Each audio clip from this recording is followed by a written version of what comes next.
Ohio State is playing Missouri in the Cotton Bowl, an SEC matchup in the final year of the 4-team playoff. Kind of game that next year Ohio State would be hosting a game like that if it was the number 7 team in the playoff. But this year they've got to go to the neutral site, and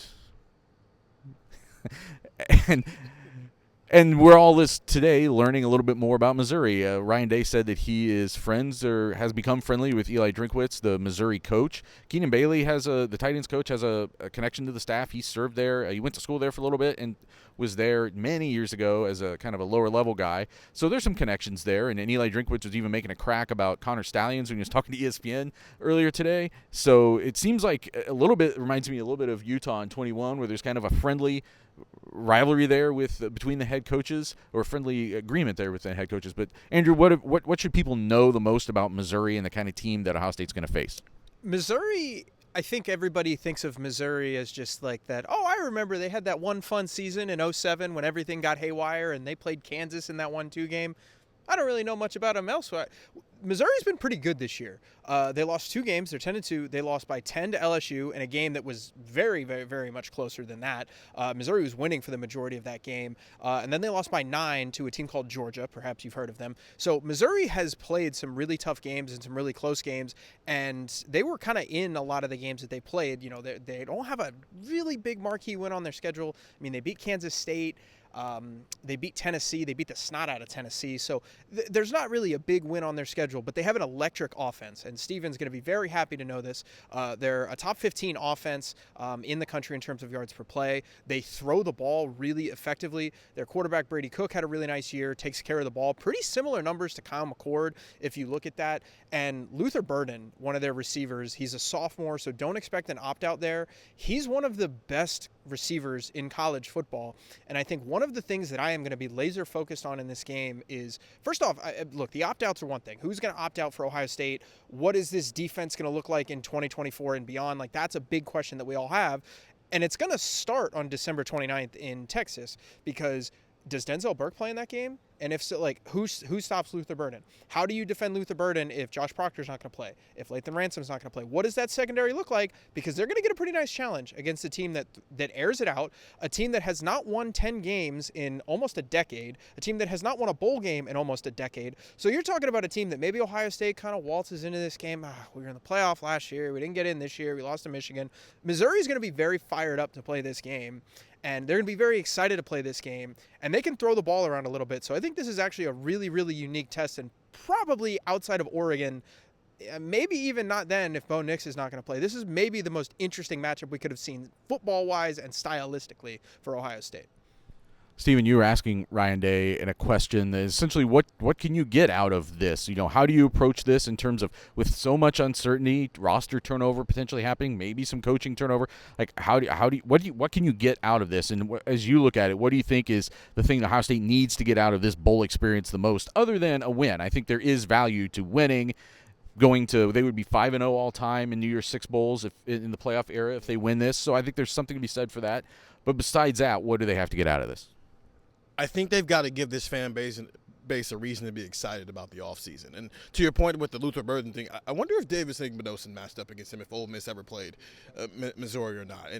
But in 2021 when it happened, you had been playing so many young guys all year that basically outside of 2 important players, quite frankly, and I know Haskell Garrett didn't play either, but really this is a Garrett Wilson, Chris Olave not playing.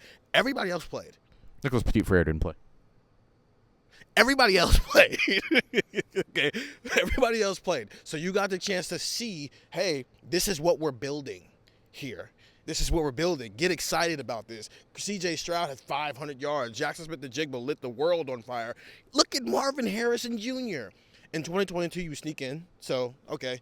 Instead of having to live with the fact that you lost to Michigan all year, you got to live with the fact that, hey, look how awesome C.J. Stroud and this team looked against Georgia in the college football playoff. Imagine if they'd have been full. Imagine if they'd have been healthy. That's not true this time. There's a good chance that this is a very different team on December 29th.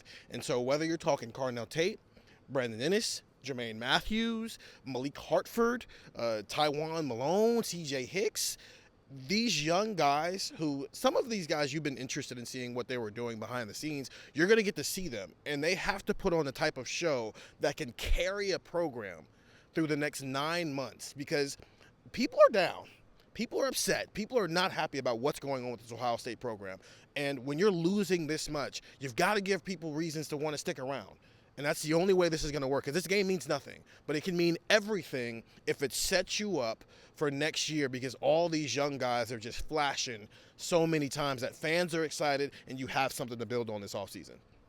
Yeah, to me, it's not necessarily that you have to find an answer to some of the big questions that are going to face this team in the offseason. We still don't even know what all of those are, because some of them are dependent on what guys decide to come back, what guys decide to move on to the NFL. That's going to create some holes that obviously have to be filled, and some of them could be massive on offense and defense.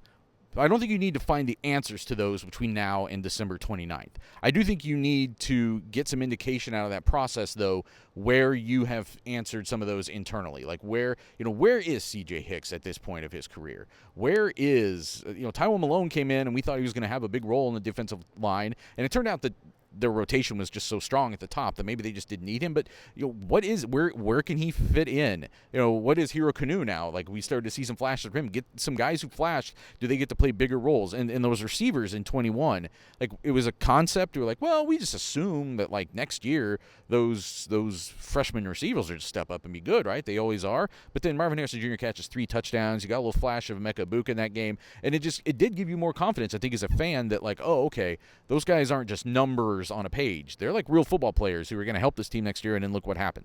So I do think that is a big part of this next month for Ohio State, and I don't think it's cosmetic. I think it's, what do you see in bowl practices? Who starts building some buzz in bowl practices? What do you then see translating onto the field in Dallas in that game against Missouri that tells you that this team has that next group of guys coming up to like take ownership of this team next year? And I think that's also important. If you go in and win that game, and it's a lot of like younger guys, I mean, that's part of the Rose Bowl in 21 was you're going up against a really good team, and they had some limitations that day. Utah did, but Ohio State still went in there and made big plays at the end of a game and won it. I think that did create some momentum into the offseason.